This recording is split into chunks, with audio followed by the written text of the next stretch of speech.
Hola, buenas, bienvenidos a este webinar gratuito en el que vamos a hablar sobre los 5 errores que matan tu novela, sobre los 5 errores más comunes que hacen todos los escritores independientemente de su nivel de madurez, pero sobre todo al principio, cuando empiezan a escribir y no están pensando en lo que necesita el lector. Este webinar eh, está funcionando bajo demanda, que quiere decir que en cuanto registras puedes ver este, este webinar y puedes hacer preguntas que contestaremos al finalizar. Bien, pues dicho esto, vamos a ver cuáles son estos errores que son tan comunes, ¿verdad? En este mundo de la escritura, ¿no? Tan apasionante. Pues bien, aquí tenemos una pequeña presentación y vamos a ver eh, algunos temas introductorios que son muy importantes cuando uno se pone a escribir. Y lo primero de todo es hacerse esas preguntas previas, tanto si un escritor es del tipo mapa o del tipo brújula, tanto da la creatividad y la capacidad de improvisación, ¿no? O la necesidad, ¿no? de improvisación que tiene uno, pero es muy importante tener muy claro por qué escribimos, ¿no? Si escribimos porque queremos triunfar o queremos ser un gran escritor o porque queremos explicar algo que nos ha pasado o algo que ha pasado a alguien de nuestra familia o a alguien conocido, y por lo tanto, en el porqué, digamos, en esa necesidad, pues también está acompañado el destino de esa escritura, ¿no? Quizás no sea una, el objetivo tener una publicación en una editorial tradicional. Podría ser autopublicación, podría ser para la familia, podría ser para uno mismo, podrían ser muchos otros objetivos. Por lo tanto, si queremos que nuestro manuscrito sea publicado por una editorial tradicional, tendremos que entender las leyes de la industria editorial, comercial, y también tenemos que preguntarnos, si sabemos el por qué, pues el para qué, ¿no? Digamos, ese objetivo, ¿no? Entonces, si estamos escribiendo porque queremos ser escritor y publicar en una editorial tradicional, pues claramente esto que vamos a explicar hoy es muy necesario, ¿no? Evitar esos errores comunes que a veces uno no se da cuenta, aunque escriba muy bien, porque estamos pensando en fluir, en dejar escribir todo o en que avance la trama, pero no en lo que necesita el lector, que es lo que la editorial, el editor, detecta inmediatamente. Entonces, si hemos respuesto a estas preguntas, pues lógicamente tendremos que preguntarnos también para quién, ¿no? Sobre todo, pues en el tema comercial, ¿no? Digamos, si queremos hacer una novela de género, de ciencia ficción, ¿quiénes son los que leen ciencia ficción? Eso es muy importante y, por lo tanto, respetar las reglas del género, aunque podamos ser originales o innovadores en alguna de ellas, pero desde luego reinventarlo todo es muy mala idea, ¿no? Es garantía, ¿no? de un fracaso, ¿no? Por lo tanto, el para quién, tenerlo en cuenta antes de escribir para saber la dirección y la profundidad de lo que queremos hacer, la premisa y el tema es fundamental, ¿no? Y esto lo explicamos también hablando de la diferencia entre narrar y escribir, ¿no? Porque, por ejemplo, pues escribimos un diario personal, escribimos cosas que se nos ocurren, escribimos comentarios a cualquier cosa y eso, desde luego, es escribir, pero no es narrar, porque narrar es como una dimensión más, que es contar las cosas para alguien, ¿no? cómo contamos, pues, un cuento para los niños, ¿no? Que intentamos hacerlo atractivo, que tenga una moraleja, que tenga un final interesante, etcétera, etcétera. Entonces, ahí requiere que pongamos en marcha toda una serie de recursos, ¿no? Y esto lo vemos muy claramente si nos fijamos en los inicios, ¿no? De la literatura, ¿no? La literatura oral, ¿no? Las epopeyas, ¿no? De la antigüedad y también en el teatro, ¿no? Que uno no se sube al escenario para explicar lo que ha hecho durante el día con un tono monótono, sino que tenemos que captar la atención de las personas que han venido a vernos, ¿no? Y tenemos que hacerlo pues hablando alto, con una buena dicción, con un decorado pues que llame la atención, pero que tampoco toda la atención, ¿verdad? Y que los actores pues hagan cosas memorables, cosas significativas, cosas que llamen la atención, etcétera, etcétera, ¿no? Por lo tanto, narrar significa algo más que escribir. Significa que eh, vamos a escribir para alguien, para una audiencia. Y esto es lo que nosotros hablamos como el triángulo de la escritura. Es muy importante entender que la escritura es un acto comunicativo y por lo tanto relaciona el autor con el lector, ¿no? El autor, el escritor, con una audiencia, que es la que pagará, digamos, un dinero para tener esa obra y disfrutar con ella. Por lo tanto, tenemos que ser muy conscientes de ese acto comunicativo. No es como un diario, que aunque muchos diarios ya se hacen con la intención de publicarse, pero en el que podemos fluir libremente y no tenemos que estar pensando en un receptor porque somos nosotros mismos y por lo tanto somos libres de explicar lo que queramos y como queramos mientras nosotros nos entendamos a nosotros mismos, ¿verdad? Entonces, digamos, el libro es el mensaje, ¿no? Que recorre este triángulo o este, digamos, segmento entre el autor y el lector, ¿no?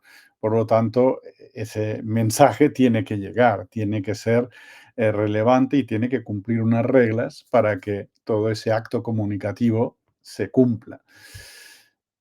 Por lo tanto, lo importante no es el manuscrito, sino es esa relación que implícitamente está en el manuscrito. Y esto es algo que tenemos que pensar antes de escribir, tanto si somos brújula o si somos mapa, escritor mapa, porque si no, las cosas no funcionarán. Por lo tanto, ese trabajo previo, saber para qué escribimos y hacer todo ese trabajo de pensar la premisa y todas estas cosas, tiene que hacerse antes. También tenemos que intentar en este mundo competitivo, pues tener una propuesta única, es decir, una propuesta diferenciada, porque si no, si ya lo han escrito otros y lo han hecho a lo mejor muy bien y han tenido éxito, repetir, pues va a ser también, digamos, una garantía de fracaso, ¿no?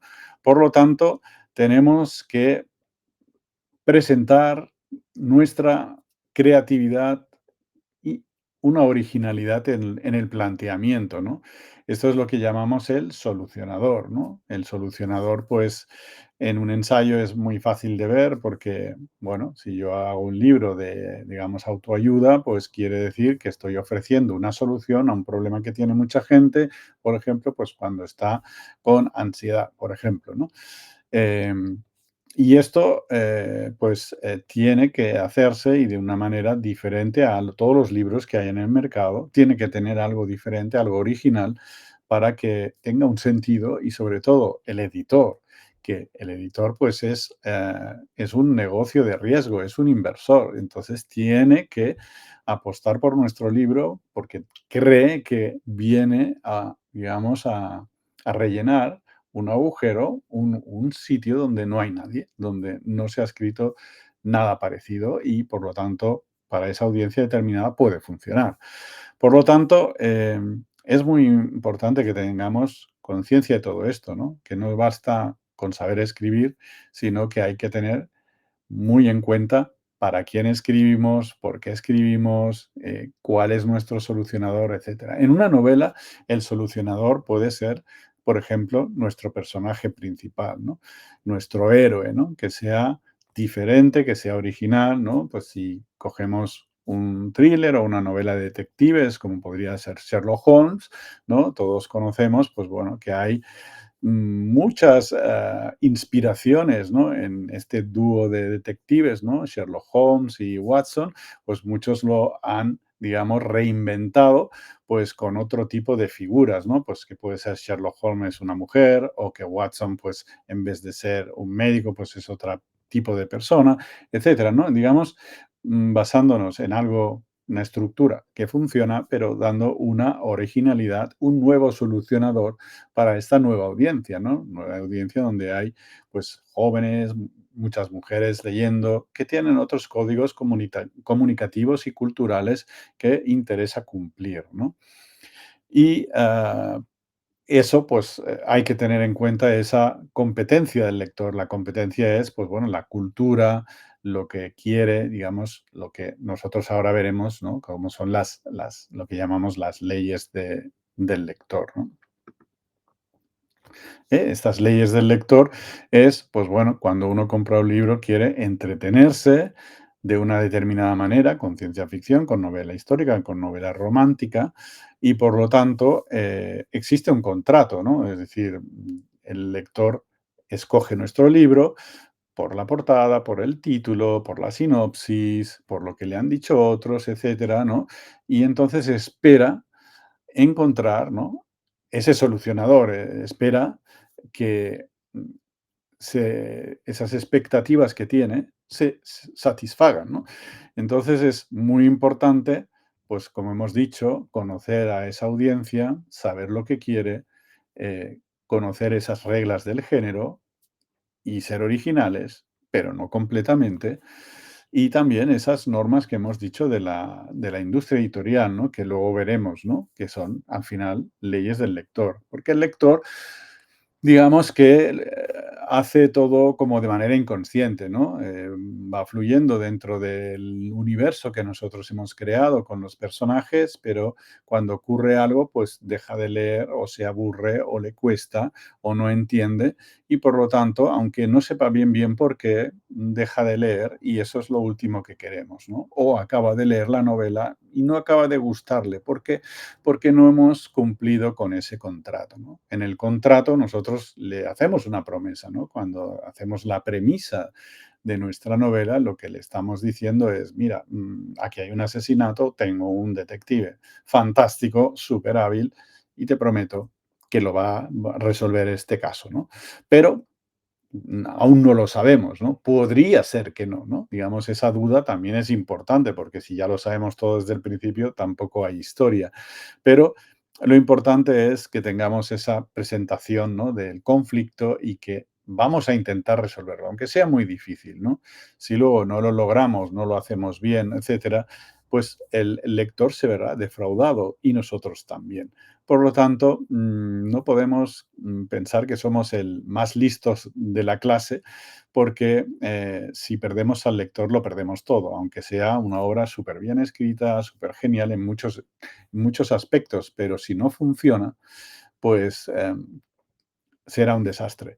Y eso es lo que tiene digamos, la literatura comercial, ¿no? Bueno, se hace para que la gente, pues, digamos, disfrute de ello, ¿no? Y por lo tanto, otro tipo, digamos, de proyectos literarios pueden quizás vulnerar esta regla, pero no en el tema comercial, ¿no? Bien, por lo tanto, muy importante tener todas esas cosas claras, ¿no? Y bueno, también investigar sobre las audiencias, sobre los autores, sobre la competencia, sobre el género, todas estas cosas hay que tenerlas bastante claras, ¿no? Sin perdernos, pero 4 ideas básicas, tenerlas muy claras es fundamental, ¿no? Muy bien. Bueno, dicho esto, vamos a ver cuáles son esos 5 errores, que matan tu novela, ¿no? Que de alguna manera hacen que cuando el lector inconscientemente lee, a lo mejor, pues, no acaba de entrar, digamos, en la atmósfera, en el universo, hay algo que no que no le está dejando que fluya su imaginación, ¿no? El lector quiere tener, digamos, ganchos, agarres para que su imaginación pueda volar. Tampoco quiere que se lo definas completamente todo como si fuera un tratado de física nuclear, ¿no? Sino que lo que quiere es tener algunas indicaciones para él poder rellenar todo lo demás, ¿no? Y por lo tanto ser como una especie de co-creador de la novela, ¿no? Digamos, ahí está un poco la diversión y la emoción, ¿no? de, de- del escribir en este sentido, ¿no? Entonces, lo ponemos con títulos ingleses por un tema mnemónico, ¿no? Quizás es más fácil de recordar, ¿no? Y como titular, ¿no? Que como sabemos, pues los americanos son muy de estandarizar cosas, ¿no? Y eso, pues bueno, esta es la parte buena que tienen, ¿no? A lo mejor, pues bueno, los europeos somos mucho más creativos, pero esto para aprender es muy útil, ¿no? Y entonces esto que llaman el show, don't tell, ¿no? Es decir, no me cuentes cuentos, sino muéstramelo, déjamelo ver. Eso no quiere decir que no se puedan contar cosas, hay que tener un balance entre lo que explicamos y lo que dejamos ver, ¿no? Eh, y es muy importante porque es uno de los típicos fallos en el que uno pues cuenta la historia como un cuento, como hacemos con los niños, que les gusta sentarse ahí y disfrutar de esa historia, pero los adultos nos gusta ser más activos y por lo tanto imaginar nosotros, resolver cosas, pensar, ¿no? Y eso, si nosotros ya se lo damos todo explicado, pues no hay mucho misterio, ¿no? Por lo tanto, hay que intentar mostrar las cosas. ¿Y cómo lo hacemos esto? Pues lo hacemos con los diálogos, por ejemplo, y con las descripciones, ¿no? Si yo quiero decir que un personaje pues está enfadado, en vez de decirlo, pues puedo hacer que pues este personaje coja un vaso, lo tire al suelo y lo rompa, ¿no? Entonces, esto pues lógicamente es una imagen que nos dice claramente que esta persona pues está muy indignada, ¿no? Pero lo estamos viendo, el lector lo está imaginando y no se lo estamos cerrando, ¿no? Con lo cual, cuando le dejamos esa libertad al lector, él la disfruta, la rellena, la ocupa, ¿no? Y esto le hace disfrutar, ¿no? Por lo tanto, es muy importante hacerlo en el diálogo, hacerlo en el subtexto, intercalado en los diálogos, hacerlo en las descripciones. Es decir, hay muchas maneras, ¿no? O también, pues, por ejemplo, pues hacer ver, mostrar que alguien está mintiendo, ¿no? Por decir, en vez de decir que era un mentiroso compulsivo, pues en hacer evidente, ¿no? Pues que hemos descrito una cosa y luego él dice la contraria y entonces estamos mostrando que es un mentiroso, ¿no? El lector se da cuenta, es suficientemente inteligente y es lo que quiere, ¿no? Que se le trate a la altura de las circunstancias, ¿no? Por eso es fundamental, aunque muchas veces no nos damos cuenta al escribir, porque lo que queremos es avanzar la trama, ¿no? Que las cosas se vayan explicando, ¿no? De decirle, oye, que está pasando esto, pero la sutileza del mostrarlo es la mejor estrategia. ¿Mm? Es más como si fuéramos un director de cine y entonces estamos utilizando los recursos, el decorado, los personajes, etcétera, para mostrar las cosas, ¿no? Si mantenemos esa visualización de las escenas y de los personajes y tal, nos será mucho más fácil entender, ¿no? Eso que estamos proponiendo al lector, ¿no?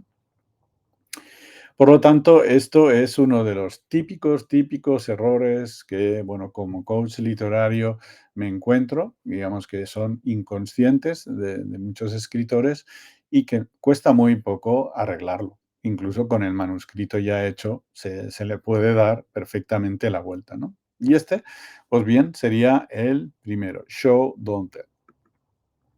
El segundo sería lo que llaman también los americanos el talking head, ¿no? Es aquello que unas cabezas vacías que van hablando y eso nos referimos cuando los diálogos son muy planos, son muy iguales, es como cuando nosotros hablamos, pero no le estamos dando ninguna personalidad, ninguna diferencia a esos diálogos y por lo tanto a los personajes, ¿no? No le estamos dando profundidad, no le estamos dando personalidad a esos personajes, ¿no? Y esto también suele pasar, ¿por qué? Porque estamos pensando en avanzar la trama, ¿no? En explicar la historia y por lo tanto no tenemos esa calma como para, digamos, hacer las cosas, ¿no? Obviamente también esto es algo que se puede arreglar después, ¿no? Pero sin duda, si hacemos un trabajo previo, será mucho mejor, ¿no? Por ejemplo, las fichas de personajes, ¿no? Mucha gente las hace, ¿no? Bien, pues, hay que hacerlas a conciencia, ¿no? Digamos, que tengas ahí, pues, todo, la historia del personaje, ¿no? A qué escuela fue, digamos, de qué país es, si habla, pues, un dialecto, no habla un dialecto, si está en un oficio que tiene una manera de hablar, etcétera. Si todo esto ya lo tienes definido, cuando habla el personaje, cuando tú escribes el diálogo, todo esto ya saldrá, digamos, de serie, ¿no? Ya saldrá espontáneamente y, por lo tanto, no tienes que esforzarte en, ostras, cómo hago diferente este personaje, este diálogo del otro para que se vea, etcétera, ¿no? Entonces, pues bueno, uno dice más tacos, el otro pues hace frases más cortas, más cortantes, o tiene unas típicas expresiones, etcétera. Todo eso es muy importante. Pero también esas fichas, también esto es un aspecto que tampoco tienen que ser monolíticas, ¿no? Porque sabemos que, sobre todo en los protagonistas y también los antagonistas, es muy importante que haya ese conflicto que hace que se transformen durante la novela.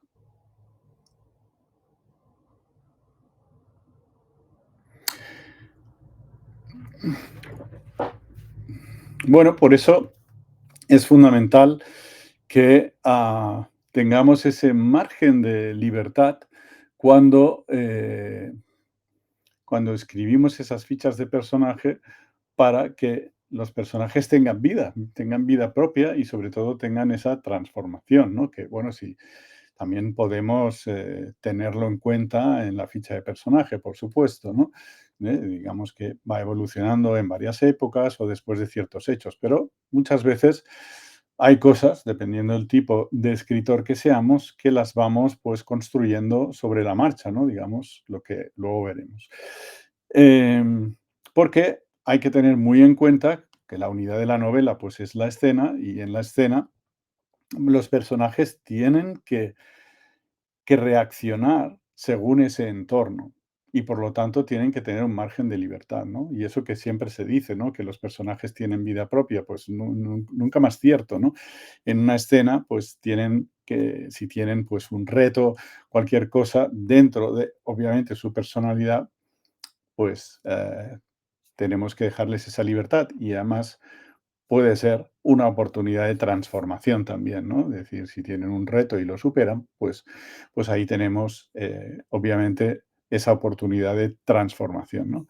Por lo tanto, digamos, tener unos personajes diferenciados, vivos, con diálogos que se les reconocen, etcétera, no es tan difícil y es importante, pues hacer ese trabajo previo, pero obviamente también son cosas que se pueden arreglar a posteriori, ¿no? También hay mucha gente que primero escribe toda la novela y después, pues, digamos que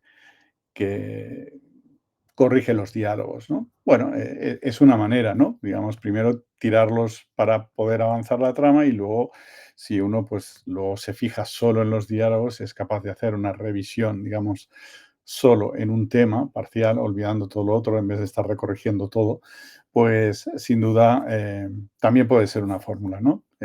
Desde luego hay muchos autores que utilizan esta fórmula. Bien, pues vamos a ver el tercero de estos, digamos, fallos, ¿no? Que de alguna manera deslucen tu novela y, por lo tanto, las oportunidades de que sea publicado, ¿no? La tercera es esto de, los americanos también llaman rise the stakes, ¿no? Es decir, a veces no hay suficiente misterio, suspense y sobre todo, bueno, problemas o pruebas que los personajes tienen que superar, ¿no?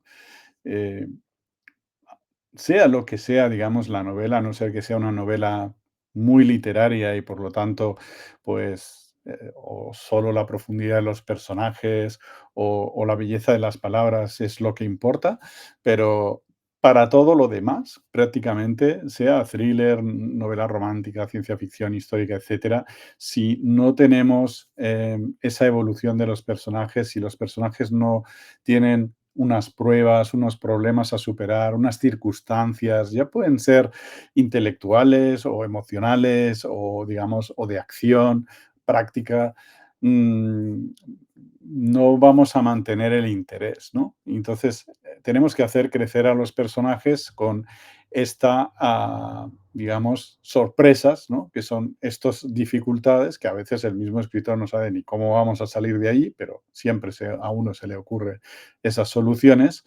Y si no, pues claro, tenemos una trama predecible, con lo cual si el lector ya sabe cómo va a acabar y que todo es plano y tal, pues se desinteresa, obviamente, ¿no? Se siente defraudado, ¿no? Porque es muchas veces con una película, ¿no? Cuando empiezas a verla dices, ya sé cómo va a acabar. Por lo tanto, pues claro, no tiene demasiado interés, no acaba de gustarte, ¿no? Por lo tanto, es muy importante que el protagonista y, bueno, también coprotagonista y también, pues, probablemente el antagonista, eh, también se enfrenten a estos retos, ¿no? Y lo importante es que haya, pues, unos cuantos y que vayan increciendo, ¿no? Digamos que ahí es donde se va transformando y va creciendo, digamos, el personaje, donde se va haciendo interesante, donde lo vemos ahí, pues, con todos sus recursos, humanos, ¿no? Emocionales, intelectuales, prácticos, etcétera, cómo se desenvuelve y esa es lo que también mantiene la curiosidad, ¿no? Y el interés, ¿no? Del lector, ¿no? Por lo tanto, es muy importante solucionarlo, que es cuando uno, pues, crea la trama, la escaleta, tener claro cuáles son los momentos álgidos, ¿no?, de la historia, ¿no?, donde están esos, cambios importantes, esos giros de la historia, y normalmente van asociados, pues, a un problema, a una situación complicada que tiene que resolver el personaje, ¿no? Ya digo, la base de todas estas historias es el thriller, pero, puede ser, pues yo qué sé, la pérdida de un familiar, pueden ser cosas que no tienen nada que ver con la acción, ¿no? Puede ser, una situación psicológica, puede ser cualquier cosa, pero tiene que haber, digamos, esas apuestas, ¿no? Que se le van poniendo esas pruebas y las va superando, ¿no? Y eso al final, pues claro, la historia, como sabemos, depende de la gestión del conflicto. Si no hay conflicto, no hay historia, entonces el conflicto hay que gestionarlo. Una novela, pues es un texto largo, ya sea de 40 o de 100.000 palabras, pero no deja de ser largo y por lo tanto mantener ese interés y mantener, digamos, ese tipo de retos, de pruebas, de giros, es fundamental. Y si no lo has pensado antes, por muy brújula que seas, es posible que te pierdas, digamos, en una trama predecible o repetitiva o sin sustancia. Y ya, como siempre decimos, aunque esté muy bien escrita, personajes fabulosos, descripciones maravillosas, lo que tú quieras, pero al final pues está como un poco descafeinado, ¿no? Por lo tanto, fundamental, ¿no? Que haya este clímax también en esa historia, ¿no? Ese punto álgido de resolución, etcétera, ¿no? Por lo tanto, es importante tenerlo en cuenta y eso de alguna manera también hace parte de eso de las leyes del lector que estamos hablando, ¿no? Bien, pues vamos al siguiente. El cuarto, digamos, error, ¿no? Fallo que normalmente mata también tu novela es también lo que los americanos llaman el red herring, ¿no? Que es cuando se explican las cosas de manera anticipadamente, ¿no? ¿No? Muchas veces, pues, no digo que no se haya hecho en la historia, ¿verdad? ¿No? Se ha hecho muchas veces, ¿no? Pero bueno, ahora el lector es como es, ¿no? Entonces, es decir, esta es la historia, ¿no? Había una vez, ¿no? Digamos, como en los cuentos, ¿no?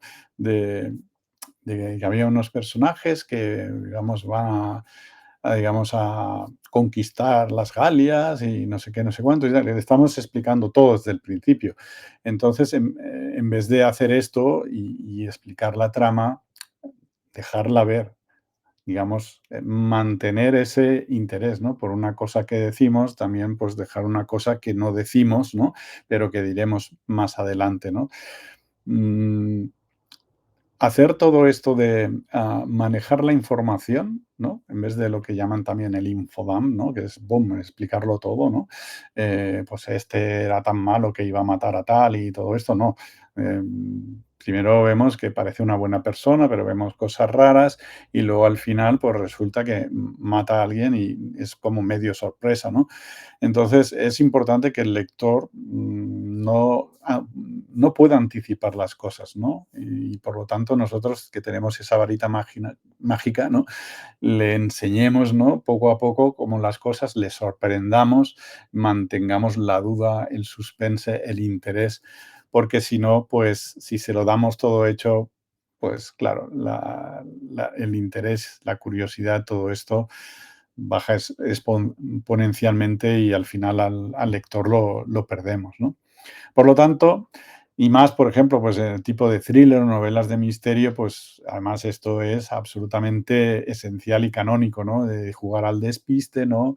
Digamos, posibles asesinos que no lo son, y por lo tanto diferir todas esas revelaciones, ¿no? Por eso el manejo de esta información, que es un arte, pues también es muy importante y a veces se olvida, ¿no? Porque el escritor tiene ganas de contar la historia, tiene ganas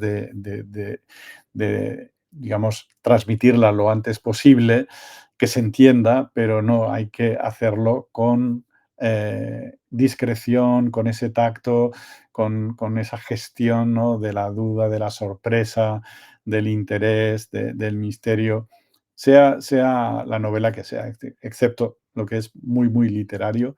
Para todo lo demás, digamos, si queremos mantener el interés, tenemos que utilizar estas técnicas, digamos, básicas del thriller, ¿no? Del suspense, ¿no?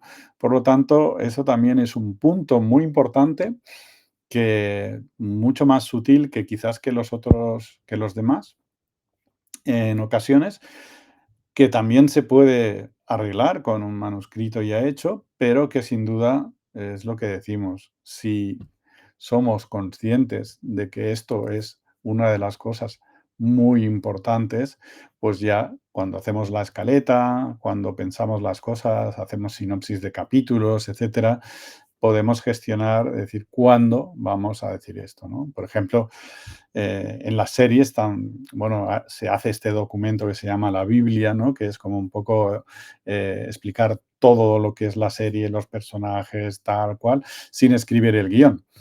Y, por ejemplo, pues esa serie, ¿no? Antigua, ¿no? De Expedientes X, pues decía, oye, hasta la segunda temporada no se verá un extraterrestre, ¿no? Bueno, pues esto es, digamos, la gestión de, digamos, de ese suspense y es esto, y el escritor tiene que saberlo cuando, ¡pum!, lo va a soltar, ¿no? Voy a crear un súper misterio, digamos, en toda la primera temporada, pero luego ya se empezarán a ver cosas, ¿no? Entonces, esto del red herring es también una cosa muy importante y que a veces falta gestionarla correctamente, ¿no?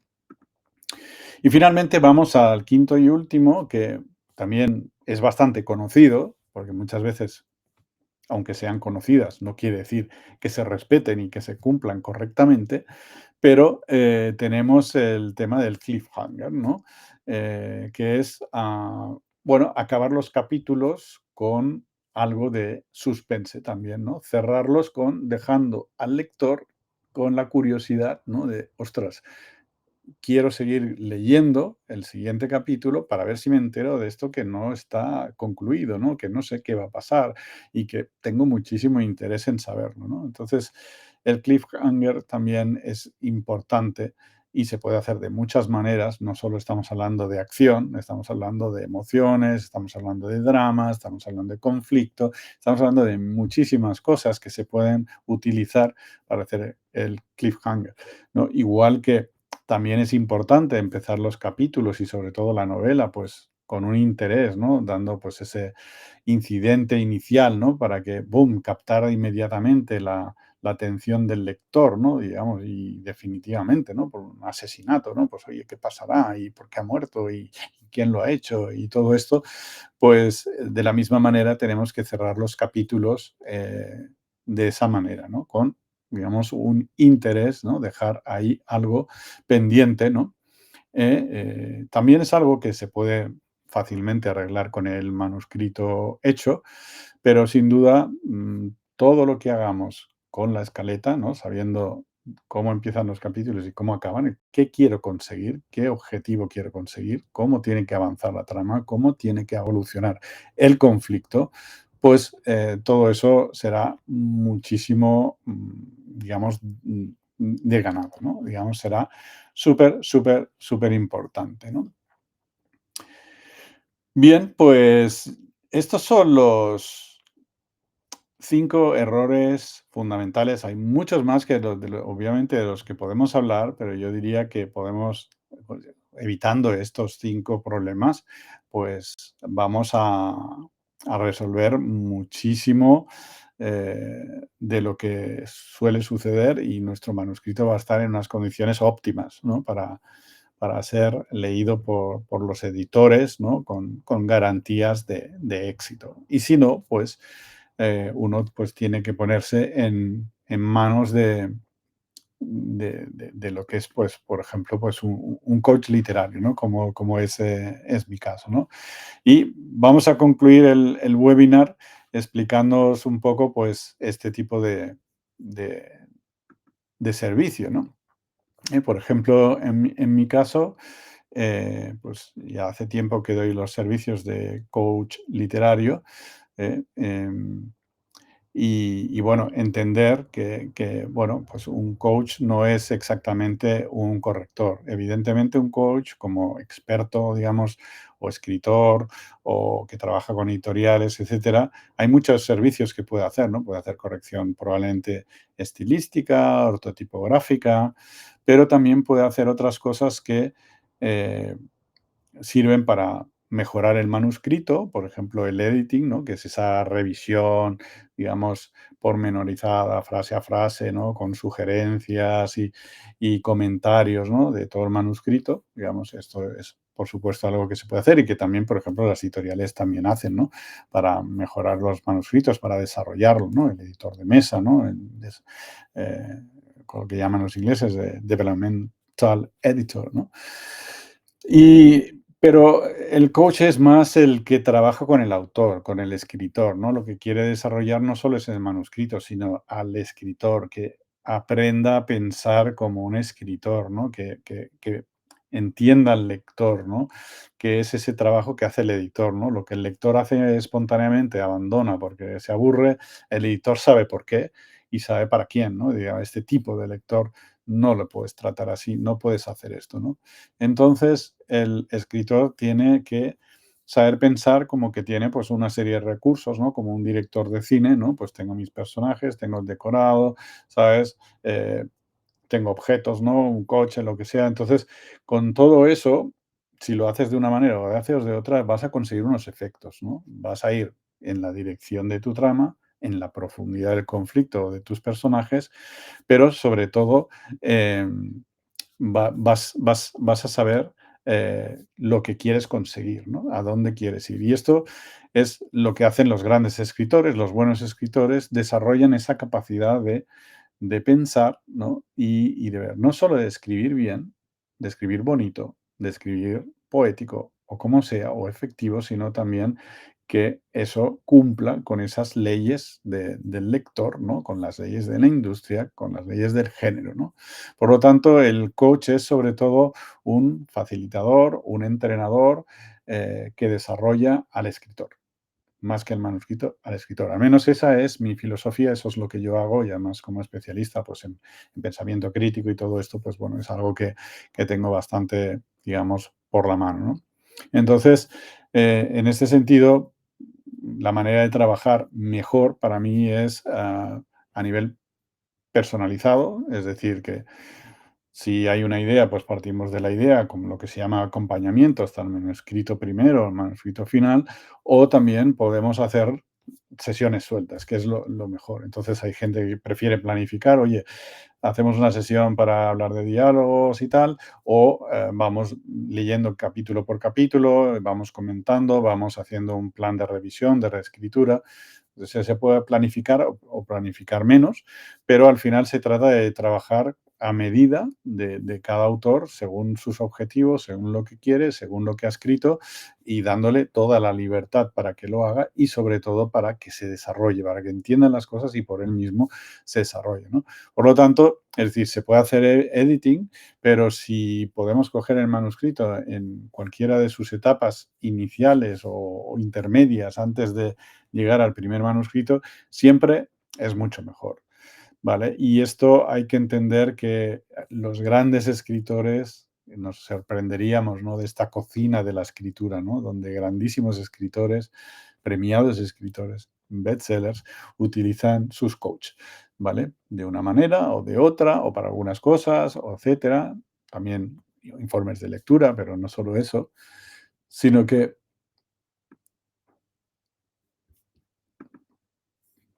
sino que básicamente, digamos, para que, digamos, el escritor pueda, de alguna manera, pues, hacer todo esto, ¿no? Entonces, pues es esto, hacemos un poco de formación, hacemos acompañamiento, hacemos todo lo que haga falta para desarrollar el escritor esa capacidad de pensar, de gestionar, digamos, como si fuera pues, un director de cine y entonces tener un manuscrito al final que valga muchísimo la pena, que evite todos estos 5 errores y otros más y por lo tanto es la mejor fórmula. Además, al ser sesiones sueltas, uno le puede dar una velocidad, ¿no? De una a la semana, o cada 15 días, o cada mes, o cuando uno puede, o cuando acaba un capítulo, o cuando acaba dos, y por lo tanto también a nivel de presupuesto también es mucho más manejable. Entonces, esto es, digamos, lo ideal. Pero ya digo que, como suele pasar en el deporte, ¿no? Los grandes deportistas tienen uno y varios coaches, para varias cosas, ¿no? Pero, es decir, aunque seas el mejor de los mejores, necesitas esa visión externa de la persona que ve tus puntos, digamos, débiles y te ayuda, digamos, a gestionarlos, a mejorarlos, a desarrollarlos en positivo, ¿no? En que sean cualidades, etcétera, ¿no? Por lo tanto, no es que los malos escritores necesitan coach y los otros no. En absoluto. Hay gente que escribe muy bien, pero fantásticamente. Sin embargo, no tiene conciencia de estas leyes, no sabe por dónde va y la industria es la que es y necesita, digamos, ese asesoramiento, ese acompañamiento, ese peloteo, ¿no? Que al final es como pasa con los emprendedores, ¿no? Que van trabajando la idea a través del diálogo, a través de la interacción, a través de leer el manuscrito, a través de proponer cosas, etcétera, etcétera, ¿no? Entonces, esto es realmente muy, muy productivo, realmente es muy, muy potente, digamos. Y entonces, bueno, esto es lo que ofrezco, aparte de los típicos servicios, ¿no? Informes de lectura, briefings para editoriales, plan de marketing para autores, marca personal de autor, etcétera, etcétera, todo este tipo de cosas, pero sobre todo, pues, eso que hemos dicho, sesiones a medida, con un plan de reescritura, de revisión, etcétera, etcétera, ¿no? Y bueno, para acabar, pues nada, os voy a hacer una oferta, ¿no? Es decir, si queréis trabajar conmigo para ser el mejor escritor que podéis ser, el mejor escritor posible y sacar esa novela que lleváis dentro, pues, pues os ofrezco esta oferta, ¿no? Bueno, un pack de 4 sesiones de coaching literario con el 50% de descuento hasta final de mes, hasta final de septiembre, y que normalmente el precio son 200 euros. Hay una sesión gratis de orientación, un poco pues para conocernos, etcétera, ver los objetivos y ver cómo vamos a trabajar, ver dónde está el manuscrito, etcétera, etcétera. Estas sesiones no caducan, es decir, las puedes hacer el año que viene cuando quieras, ¿no? son sesiones de 1 hora, pero sin mirar el reloj, es decir, bueno, pues si es 1 hora y cuarto, hora y media, incluso hasta 2 horas en algún caso, pues bueno, todo se puede hacer. Y como hemos dicho, sobre cualquier aspecto, digamos, del manuscrito, ¿no? Es decir, que puede ser sobre la idea, sobre un capítulo, sobre unos cuantos capítulos, etcétera, etcétera, ¿no? Y como hemos dicho, hay gente que le gusta más planificar y gente que le gusta menos planificar, con lo cual es ideal.